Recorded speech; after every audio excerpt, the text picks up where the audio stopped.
Welcome back to the Sad Boy Cinema Club podcast. My name is Austin. His name is AJ. Join us as we try to find purpose and hope in America's true pastime, watching some good old-fashioned movies. You see the title, you see the thumbnail. We're talking about The Way of the Dragon, or Return of the Dragon in the United States, released in 1972, directed by, written by, produced by, and starring Bruce Lee, also starring Nora Miyona, Paul Wei, Tony Liu, and the guy behind the camera, Tadashi Nishimoto.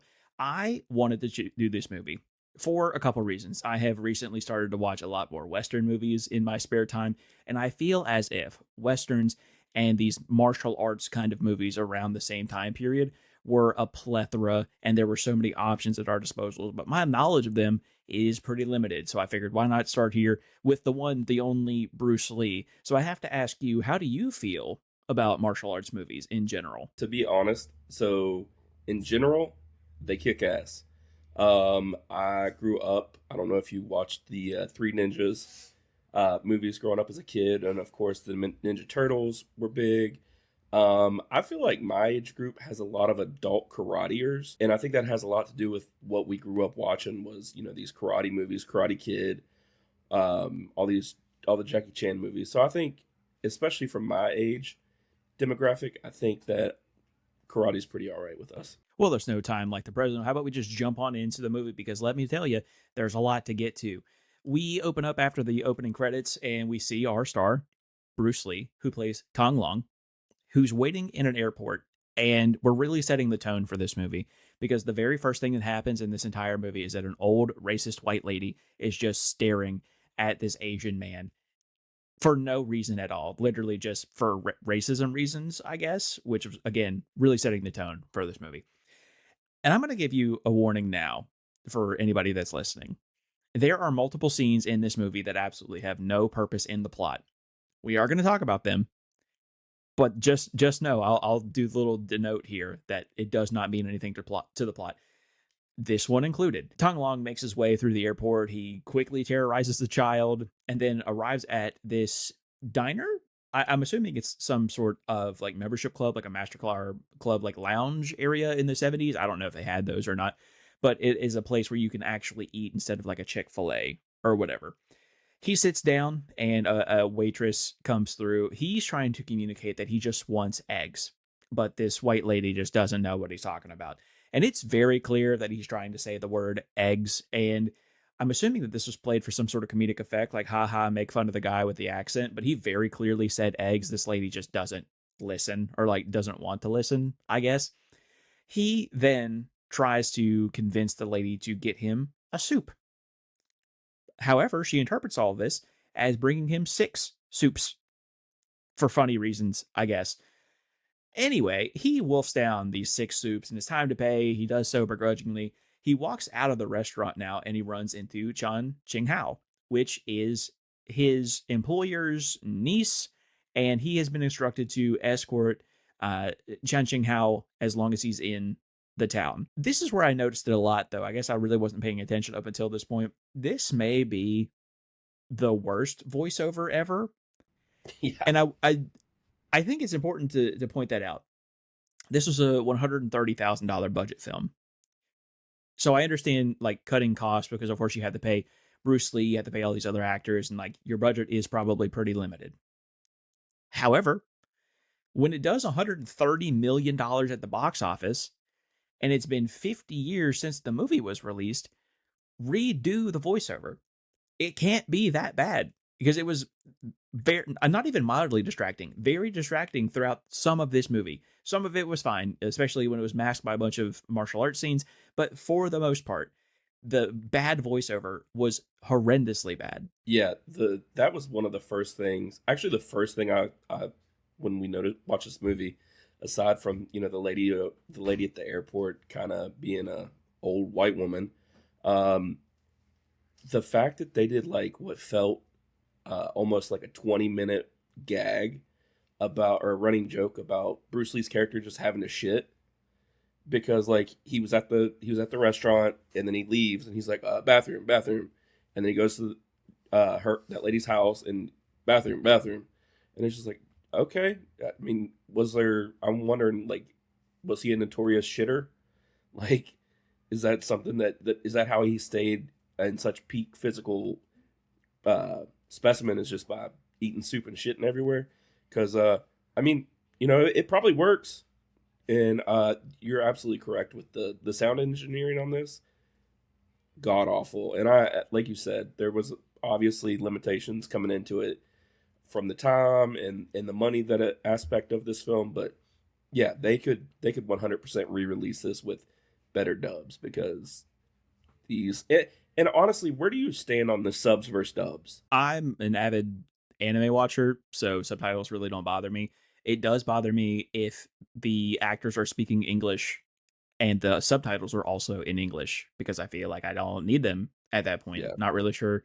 It's kind of redundant in my opinion, but my Japanese is not as good as I would like it to be. So when I have to watch, I don't want to say have to watch. This is a small tangent. I may not even put this in the pod. This is probably just for you. When I watch an anime, it is very dependent on which one I hear first, if it's the Japanese dub or if it's the English dub. Like for Dragon Ball Z, for instance, I won't watch the Japanese version because I've heard the English version my whole life. Same thing with Naruto. For Demon Slayer, though, Blue Lock, though, any of these other things I've heard in Japanese first, so I'll watch that over the English dub. It's whoever's first. But yes, when it's an English dub and it has subtitles, really bothers me. this one the so I'm a fan of honestly I'm a bigger fan of subtitles because I know some people might think it takes away from the movie watching experience, but I think it requires you to be more locked into the movie if you're having to read what's happening on the screen while you're watching what's actually going on. And there's a lot of foreign movies that are subbed that are phenomenal, and then they get a dubbed version, and it's like, oh god, this is hot trash. Our two main characters are heading back to Chun Ching Hao's father's restaurant, and the father left the restaurant to her after he passed, which is obviously unfortunate. Tong Lung knows that there are thugs that are watching the place and are driving business away and tries to like scare her away from doing business or whatever. They head back to the restaurant, and there's also apartments above the restaurant where all of the employees live. I guess what a swanky deal. Yeah, it's like Bob's Burgers, where the family lives above the whole kitchen. It's like, listen, Yeah. I've got to separate my work from my home, and thankfully, there's a floor between us. Yeah, this whole movie is exactly like Bob's Burgers if I had to pinpoint it. All right, so everybody lives above this restaurant here, and Chun Ching Hao offers Dong Long a room while he's here. How nice of her. She asks how the restaurant business is going back in Hong Kong, where they're both from, really. And he says that he gets to learn and practice martial arts every day, so it doesn't seem like he's doing a whole lot of restaurant business. After discussing how much money he does or does not have, they make their way to a local bank where he exchanges a whole $20.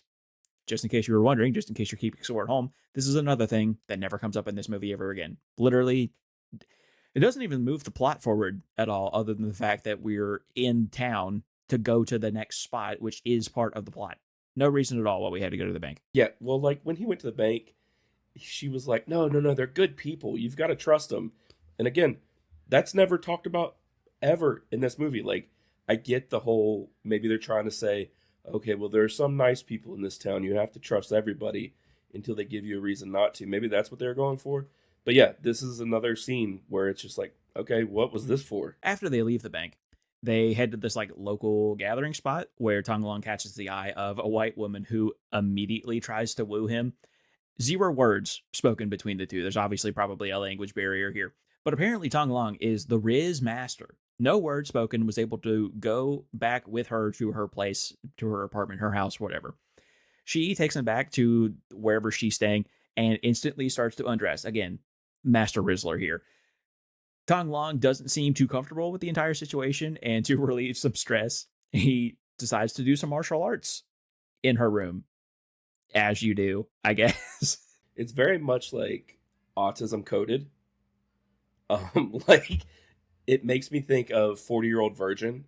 So yeah, no, it definitely tracks. Yeah, I was literally just gonna say I have autism, but I don't have do martial arts in front of the hose autism. Just I don't have it, man. That's the hook, line, and sinker. That's how you catch them all. Yeah, I guess. Unfortunately for Tong Long, we never really know if he does the nasty or not because the next shot is him running back to the restaurant, and we meet this character who I'm pretty uncomfortable saying his name because it sounds like a slur. So I'm going to just call him Buddy for the rest of the film. I can't do it. I just absolutely can't do it. So Buddy takes Tong Long to see Chan Cheng Hao's restaurant downstairs, which we've already seen, I'm assuming, because you've had to go upstairs. I don't know how this restaurant works at all. But goes back downstairs to where the restaurant is, and we also get to meet Uncle Wang. Tong Long asks where all the workers are and where the customers are, and Buddy says that the workers are out back training in karate. Tong Long meets the other guys and they start to like size him up or whatever. They say that he doesn't look too tough, and they want to test that out. They ask Tong Long to show them what he has, and he starts this like pad hitting exercise. But before we could see any of the action, of course, that's the money shot. We have to save that for the good stuff. The head chef, Uncle Wong, comes and tells everybody that there are customers that need to be fed. Then this gang enters the restaurant and tells the only three people in there to leave. The leader of the group, who is dressed like a circus capuchin monkey, and I will be referring to as Capuchin Monkey Man for the rest of this film, tells them that if they don't answer him by tonight, that he'll wreck the restaurant. They start to leave, and Tong Long accidentally runs into him and fails to sense any sort of danger at all, which is, great for our main character to be as dim as a doornail. Yeah. So the henchman that you're talking about, he 100% makes me think of Mr. Chow from the Hangover movies. I don't and then also he kind of makes me think of my grandma, who's not Asian, but definitely gives off those vibes. So that's cool. Also, I feel like that restaurant is way overstaffed. Like I get they all live there, and like I guess they like to hang out and play and do karate in the alley, but they had like six waiters once for those three people, and that just seems like a little overkill. Also, too, what is the difference between Chinese boxing and regular boxing? Because they kept making fun of Buddy and Tong Long about, oh, he's a Chinese boxer. They kept bringing that up. Do you know what Chinese boxing is? Yeah, so it's more about obviously it's the region that it originated from. Boxing started in Ireland, I'm pretty sure, but it's more so about the fluidity.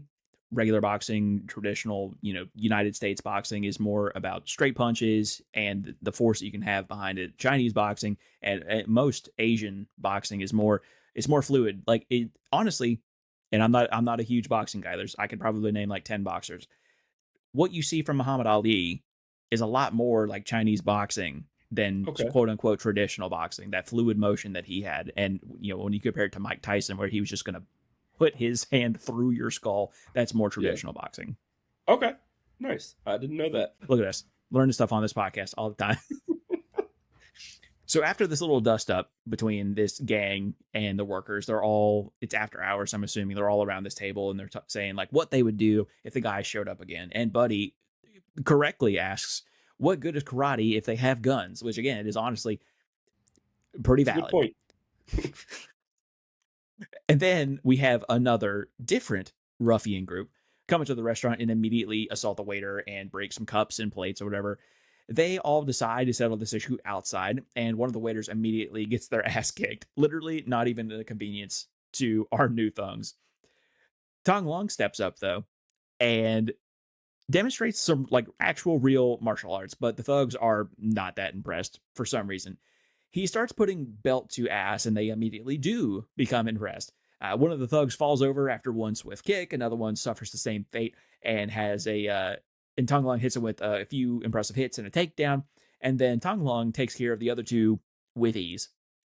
The waiters are finally impressed with Tong Long's ability, and Uncle Wong delivers a warning that thugs are safest at home and that they, talking about the workers, are foreigners in their territory and they have to be aware at all times, which I have to feel is pretty forward thinking, especially in the 70s. And I don't think that a lot of people watching it would have been like, "Oh yeah, this is like this is more of a race and a regional issue than what we're leading on." But that was honestly good advice. The thing that I found was funny is none of these gang members that keep coming into this restaurant are intimidating at all. Like and maybe they were in the 70s, but they honestly just looked like stoners slash hippies, like very, very, deep V-neck shirts, beer bellies, like looked like they wore a lot of velour, like just to me would not be intimidating at all. I also like that the head waiter, the one that got his ass kicked, and he was also the one who just hated Tong Long. So it was just really funny because like all the other waiters were like, "Oh yeah, that was awesome. He did this, he did that," and the lead waiter was like, "Yeah, I didn't see that. I didn't know." And they're like, I'm like, "Yeah, because you got your ass knocked out." Also, too, like I hated their names where it was like Jimmy, John, Tom, and I get most people that have ethnic names, especially if they're around a lot of English speaking people, will adapt or adopt a Western sounding name. Um, and that fucking sucks. Like, you should be able to go by your name, and if people can't pronounce it, they need to learn how to get better at it. That's my stance. Tong Long escorts Chan Cheng Hao back to her room and he asks her if he can buy a gun anywhere around here. To which she responds, "Yeah, anyone can buy one. It's no problem," which got the biggest laugh out of me in the entire movie. And this movie, we find out later, takes place in Rome, but it's very much an American thing as well. Yeah, anybody can get one. Really, not even a bother. Yeah, just go down the street. Guns just fall out of the sky. A little later that evening, after the whole gun conversation, we see Tong Long whittling some darts. And I swear to God, I thought this was going to be another meaningless thing, but we'll come back to it. This is a good callback that he's making some darts, some handmade darts. Downstairs at the restaurant, the waiters ask Tong Long to show them what he's all about again because they didn't get the chance to before. They go outside with their pads again, and he proceeds to demonstrate his power and quickness. They're also impressed, and they decide to give up karate and take up Chinese kickboxing, which you've already discussed before. Afterward, Tong Long takes Chan Cheng Hao back to her room, and there is someone waiting with a gun, probably that he found on the street corner somewhere. He says that his boss wants to see him, but before he can get out of this whole situation, before he can take the two into custody, Tong Long throws one of those handmade darts at him, disarming him in the process, and beats his ass. There's just one move where the would-be criminal is down on the ground on his back. And I think maybe the wrestlers got it from this movie, but Bruce Lee stands on top of his like shoulders. He like places his shoulders above him on the ground, clamps his head and neck area, and just twists real quick. And I don't think that it didn't break his neck, obviously, because we see him in the next scene. But I guess it like disorients you or whatever. But I've only ever seen that move in wrestling with other Asian wrestlers until watching this movie. Yeah, I thought he killed him, especially because the sound effects they made like the neck snapping sound, and I was like, oh shit, he just killed that guy. I mean, it really doesn't matter and also because he drug him out in the hallway and just left him there. So I'm just like, oh shit, this is a bad part of town. Maybe that's why they live above the restaurants. The bruised and battered thug heads back to his boss to inform him that he failed, and the kombucha monkey man from earlier tells him that he knows that Tong Long is helping this family and he's doing all this damage because he knows kung fu. I do think that technically he is doing kung fu and not Chinese boxing or karate. But the fact that there was not a definitive, this is the martial art that you're doing throughout this entire movie, a movie about martial arts, really bothered me. We then get a shot of Tong Long practicing, and he is so fucking shredded. Yeah. First of all, happy Pride. We are recording this during Pride Month. I don't know when this will actually be posted, but we are recording during Pride Month. I am not gay. I've never questioned my sexuality. I could not stop looking at Bruce Lee. This dude is fucking shredded. A sleeper build too, because he's wearing like a really baggy clothes. You would never expect it. And in my brain, I don't think I've ever like seen him in a movie like that. I always just imagined him like in a gi or whatever, just like fighting in street clothes. This dude is jacked. Yeah, he is very much one of the most chiseled men that I've ever seen. And I mean, I know steroids were around back then, but he wasn't big. Like, he was just shredded. Maybe that's what you get from just eating soup all the time. I know me and you, when we worked at the county together, we ate soup a lot, but obviously it didn't work for me, so. Yeah, I mean, I lost the weight while I was on my soup cleanse, but I didn't get jacked like that. Absolutely not. Back downstairs at the restaurant, the thugs and the boss man are terrorizing the owner. The waiters attempt to do something, but the bad guys have guns, which, again, what's karate going to do if the other guys have guns. The henchmen ask where to find Tong Long, and they say that he went to go see the sights of Rome. After some sightseeing, our two main characters here make their way back to the restaurant and are held up at gunpoint by some of the goons. Tong Long comes face to face with the head honcho, and he's smacked up a little bit, but there isn't a whole lot that he could do about the situation because one of the other thugs has a gun pointed at his head. They take Tong Long out back to take care of him, but before they can even do that, Tong Long neutralizes the gunman and just takes down two of the other henchmen with a broom handle. Really nice martial arts from the whole thing. I will say that I noticed it here, and I noticed it a little later too. There are some sound effects that are played when nothing is happening, because in the middle of this fight sequence, he breaks out some pocket nunchucks, like everybody has, I guess. Mm-hmm. And I don't know if you've ever messed with those. Don't know if you ever had them. They're pretty effective.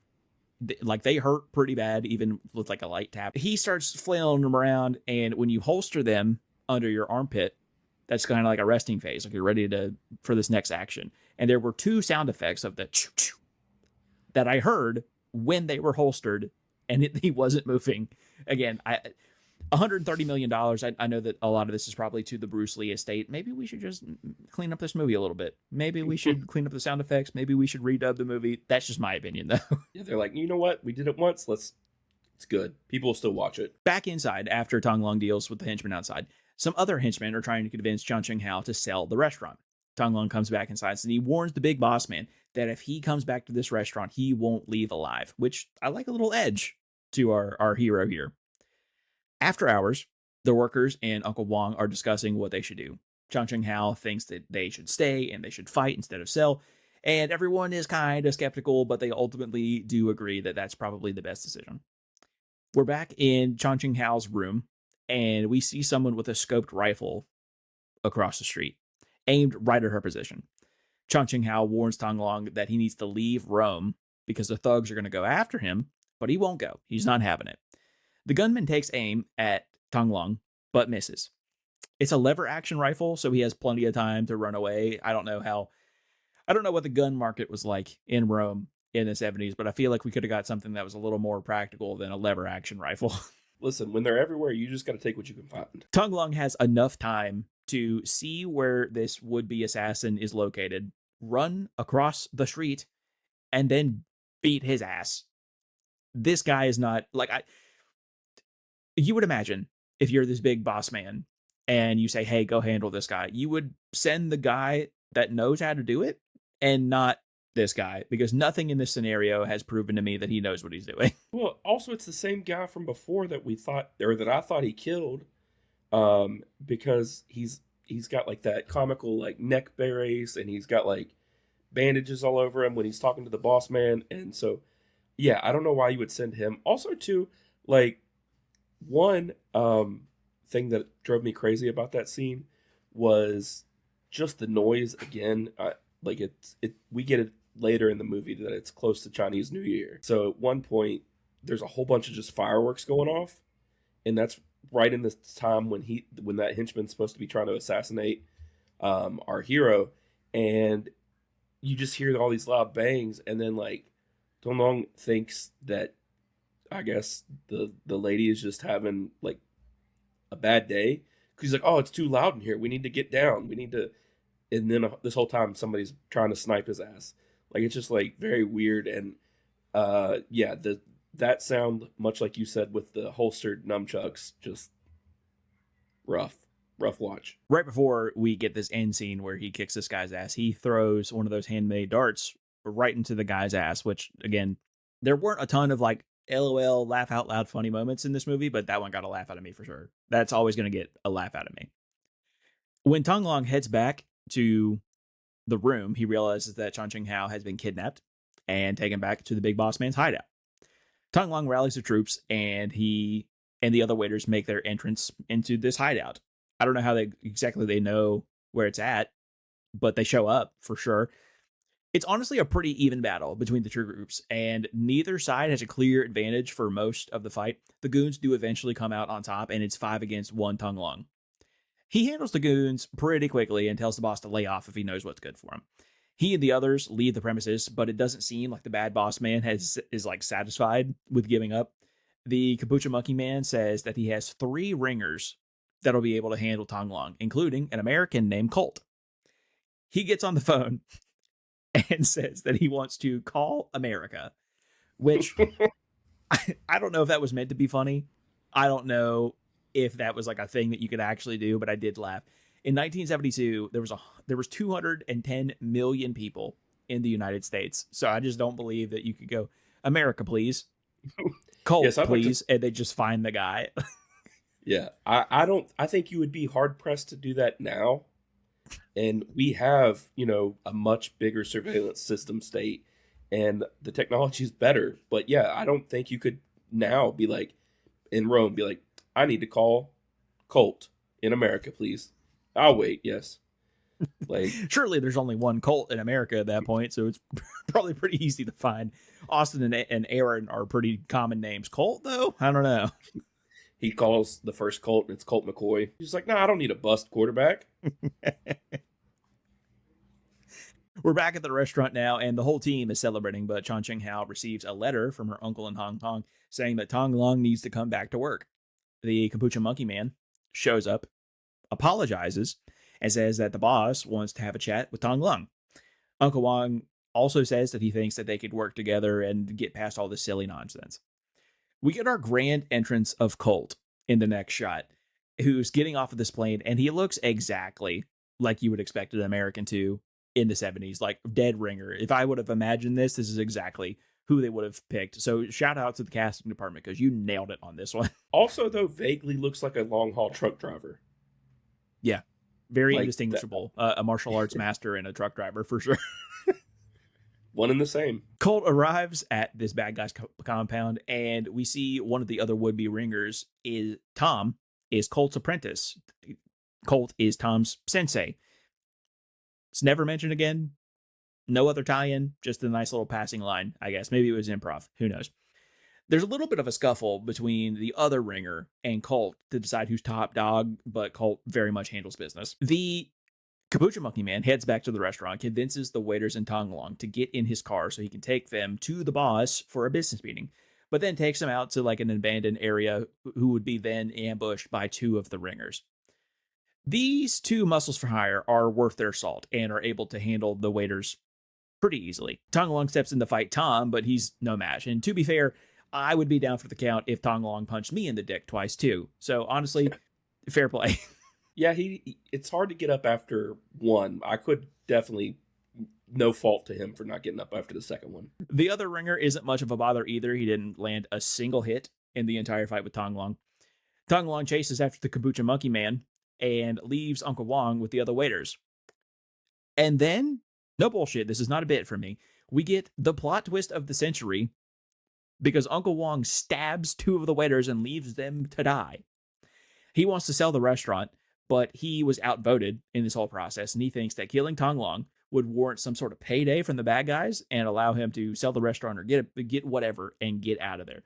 Insane. I actually, like, my jaw was actually dropped in watching this. Like, throughout this whole movie, I thought, yeah, it's fine, and then plot twist out of nowhere. Yeah, that plot twist was completely unexpected and definitely caught me off guard. When it happened, I was like, oh shit, did I miss something?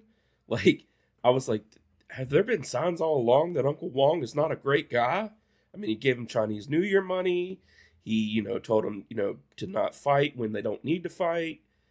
I thought he was just a stand-up guy, and then he goes and kills 2 of the waiters. The way that they shoot the movie, 2 of the waiters are very much beat up. Uncle Wong is behind them. And then the next shot is a knife being unholstered. I watched it, and I said, who has the knife? I had to go back and realize that it was Uncle Wong that had the knife in the first place. I'm like, dude, wow. I have problems with this movie, and we'll get to it in just a little bit. But that one right there, perfect plot twist for me. Gotta be honest. Tong Long, after leaving this area, this abandoned area, heads to the Rome Coliseum and finally comes face to face with Colt as they prepare for the showdown, which is pretty badass. That's like a 10 out of 10 bleed out spot if words comes to worse. Honestly, I just want to bleed out in the Rome Coliseum for sure. Colt then shows off his hairy shoulders. one of the hairiest men I've ever seen in a movie ever, but it's like sectioned on his back. His shoulders are super hairy. There's almost nothing for like 6 inches, and then the rest of his lower back is completely hairy. And maybe you could speak to this a little more. I'm not particularly a hairy man. That has to be that has to be a choice. Like, there's no way that that wasn't a style choice for him. So I know I have a beard, but I don't really have a lot of body hair. But I have what's called my angel wings, which is what Colt has. You know, the nice thick upper back, and then I have a little bit of lower back hair that we call taco meat, a little bit of that, and then the front I'm hairy. I'm hairy, not as thick as hairy as Colt, but it could be because I'm pasty white, so it looks like kind of looks like a bramble of spiders all over my body. It's very spooky and very sexy. I feel like they definitely played up his hairiness because I think you know a lot of people assume if you're a hairy man, you're like super fucking masculine. So I think that's also too. I wonder if that's why they were like probably talking to Chuck Norris. Were like, hey, listen, if you shave, don't like let that shit grow, my brother. So maybe they were just trying to go for that super masculine, like hairy, chiseled bear. I mean, I guess I don't know what else he could have possibly been doing. To combat the hairy shoulders man, Tong Long shows off again his incredible physique. Couldn't stop staring as they prepare to battle with a kitten as the only witness. The Battle of Titans was one for the ages. I will say that. But our boy Tong Long comes out on top in the end.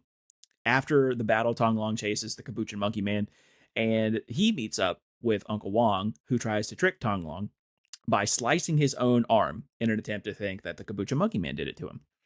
Just as Uncle Wong tries to stab Tong Long, the big boss man shows up and kills the Capuchin Monkey Man and Uncle Wong. Unfortunate. However, maybe one of the only times that the police actually do something, the police showed up shortly after and arrest the boss man. I mean, there are 7 people dead, but hey, They you got got one of there. them, I guess. The thing that drove me crazy about that scene in particular was Uncle Wong when he sliced his arm. Like, yeah, I get it. It makes sense. You know, oh, he stabbed me. Go get him. But what's your end game there? Because if the Capuchin Monkey Man gets caught by Tongue Long, he's going to say, hey, I didn't stab them. That was Uncle Wong. So, like, you're only buying yourself a little bit of time. Um, Also, why were the cops just following so close to the big boss? Like, I don't. Were they? Why'd we have to go to Were a they going to bank? arrest him? Yeah, I don't Why'd we know. have to eat 6 soups? Like, I didn't feel this way for most of the movie. I will say that. But some of the things that happened were just go with it. Just turn your brain off. Just watch the movie. It'll be better. And just leave it at that. That's kind of how I got there with the whole police being milliseconds behind the big boss man who they just witnessed kill somebody. So they obviously have like motive and like a clear case that he's going to jail. And they just walked over to him too. Like they just saw him kill 2 people, they were like, "All right, let's saunter over here and we'll see if he's going to surrender." Okay, buddy, you've had your fun. Come on now, get in the truck.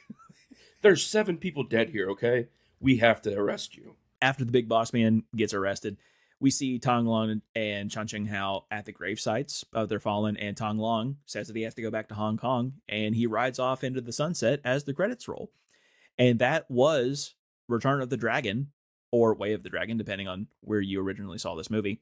So after we've reviewed this whole thing, what'd you think overall? Honestly, it was all right. I wanted to like it more, especially since this is Bruce Lee's only directorial, um, full length movie. There were some choices. You could definitely tell it was a first go at it. I think he could have, if he wanted to, made really solid movies. Not saying that this wasn't really solid, but there was definitely a lot more things that could have been better about this movie. I obviously felt the same way. I kind of alluded to my nitpicks throughout the review, but this is sort of like a Western to me in the fact that there were so many of them. We talked about a different time after one of our pods. I watched the Jean-Claude Van Damme movie, and he obviously did a bunch of martial arts movies, and then of course Jackie Chan and Bruce Lee and Jet Li and like all these like iconic guys did these movies. I feel like during the 50s to like the early 80s for sure, those kind of movies, the martial arts movies and the Western movies, were just so easy to make that everyone was making them, and they were, and every studio, every production studio was making 100 of them. So I'm sure that there are other better martial arts movies out there. I'm sure I've seen them, but this one was, it was fine. It wasn't amazing, but it was fine to me. I feel like you said, there were so many movies made. It's kind of makes me think of like the Iraq War movies that we get now. Like every studio puts out like every year. Mark Wahlberg gets a movie, or Jake Gyllenhaal gets a war movie, You keep your mouth shut about my boy. Like, or Jim from The Office gets a movie or a TV series about the Iraq War, the Afghanistan War. Like, and I'm sure now that we're in a forever war again, and we're at war with Iran, I'm sure we'll in the next decade we'll have a onslaught of the Strait of Hormuz battles. did you have a favorite part of this movie? I really like the Capuchin Monkey Man. Like I said, he made me think of my grandma. Um, Also, how overly like homosexual he was, because he was very much into Tong Long. Like that scene when they first bump into each other, and then he's like doing little cutesy things with his face and like rubbing on him and like tying his gi and all this. I thought that was an interesting choice to make him the number two in this obviously very masculine, very macho underground crom world. Did they make fun of him? Yeah, but it wasn't like out and about. Like, you know what I mean? Like it wasn't super prevalent that they were making fun of him. It was just, hey, if you catch it, you catch it, and you might laugh or whatever. But I like that part. Happy Pride, Mr. Capuchin Monkey Man. My favorite part of it was obviously the martial arts scenes. They were very good. They were choreographed well. Bruce Lee was an actual trained martial artist, and you can tell that most of the waiting staff was also in the same boat.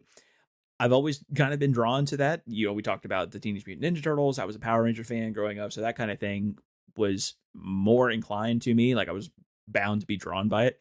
I thought it was really good. I thought that if I was to like section this up, this would be like an S tier part of the movie was the martial arts, and Bruce Lee was incredible. Like he made an entire living off of doing stuff like that, so it's really easy to see why this would be my favorite part because he was so good at it. My least favorite part, though, and I said it right at the top of the movie, was the voiceovers.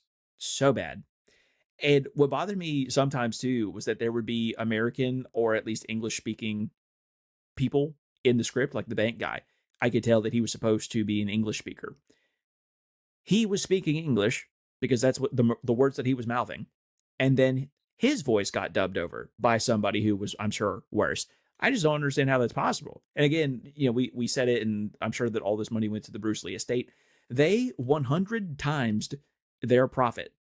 And if this movie is still out in circulation, you have enough money to hire real voice actors to do the work again. And you could probably get more money from it if there was a re-release in theaters for that specific purpose. And they're just not doing it. I just don't get it. And even if you didn't like redub it, if you just wanted to keep it like we want to keep it original, as close to original as we can, you can put it through cleaning software to clean the audio up. Like I think that too is a hard thing, especially with these older movies that are dubbed. I think just again the technology wasn't there, so the recording wasn't that great. And but yeah, I don't get why you would dub over the English speaking person's accent. Also, too, like one of the things that I hated was just how uneven all the sound was. Like, there'd be scenes where you would hear people talking, and you'd be like, "Oh, okay, yeah, I can." The audio sucks, but I can understand what they're saying. And there'd be other times, especially with the Capuchin Monkey Man, when he'd be talking, and I was like, I really have to be locked in to understand what you're saying. And I get that this is dubbed, so like obviously it was meant to make it easier for me to understand.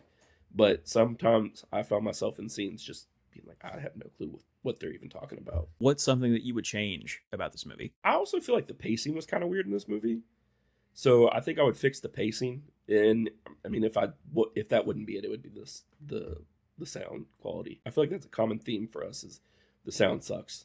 We're always picking up on that. It's hard to say that sound production isn't an integral part of the movie watching experience. I would say that it's almost paramount, actually. The thing that I would change, though, is I would just get rid of the fluff. In this movie, we didn't need to go to the bank. We didn't need to eat six soups. We didn't have to have a rule of three, I need to shit my pants runner from Bruce Lee. Like, there were just so many unneeded scenes and lines of dialogue in this movie. And this wasn't a long movie. It was like an hour and 22 minutes, but I honestly feel like there's probably 25 minutes worth of fluff in this movie. You could probably have gotten this entire film down to less than an hour. That's definitely what I would have changed. So now we've come to the crowning moment of our podcast. What did you give this on Letterboxd out of 5? I gave it a 3.5. Again, there were things that I liked. There were things that I didn't like. The overall, though, it wasn't a bad movie. I gave it a 2.5, just right smack dab in the middle. I think I need to be more acquainted with the genre, and Enter the Dragon and Way of the Dragon or Return of the Dragon, whichever way you want to call this movie, are not connected. They are not direct sequels to one another. They are completely separate stories. So I think I may have to watch Enter the Dragon, which is critically and box office way more successful and way better of a movie than this one. So maybe I just need to watch more of them to like get the lay of the land and, you know, pick up all the quirks and like appreciate them in such a way. But the bad parts of this movie, in my opinion, were really bad, and the good parts of this movie were pretty good. Not amazing, but pretty good. So it's hard for me to be like, oh yeah, dude, fucking 4-star classic, 5-star, like whatever the case is. It wasn't the worst movie I've ever seen. It wasn't the worst movie I watched this week. So it's gonna have to go 2.5 for me. Before I start plugging all of our socials, we have to know what movie you're picking for us next week and where we can watch it. I'm sticking with Tubi.